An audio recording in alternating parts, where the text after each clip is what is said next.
are many dimensions in which schools and universities need to work. So one of the dimensions is to help teachers imagine what teaching and learning can look like, and it's different from the kind of teaching and learning we all experienced when we went into school. I think ed tech is on a giant move outside of education.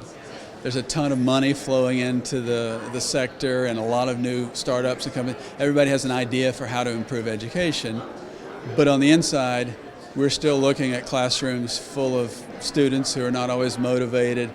They're not largely different. So the translation between the boom in ed tech to help us and what's happening in the room, there's still a gap there. Yeah, still a gap. The other part is developing the technology that will enable that kind of learning environment we're all dreaming of, where the students are actively searching for information, producing objects, publishing, and partaking on the decisions about how th're going to learn. There's a lot of naysayers about higher education, which is our focus, and I don't subscribe to that. I do think we're at a time of change. In terms of the change that is coming, it's more of an evolution, right? And until now, the tools and availability of tools have defined our culture, our civilization, even as humans and ages. And I think technology will yield different, more functional tools, which will then help the culture to change. Some schools are going to tell you, we can't go from traditional teaching and learning to personalizing instruction.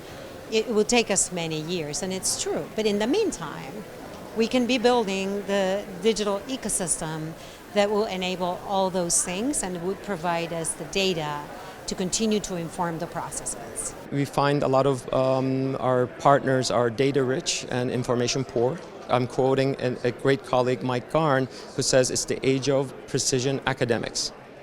We have not had the digital revolution in education in many ways, although we have technology coming out of our noses in our classrooms and certainly the way we do things. It's still in many ways analog. And when I say analog, I do air quotes not to offend any colleagues. It is not to criticize, but just to say there is a better ways to do this and connecting the dots. And again, IMS Global, I firmly believe and passionately share the mission where it's that kind of connectivity and making lower risk, higher return type of a construct for institutions who can actually deliver on that. Teachers at their heart are all interested in helping children to reach their potential.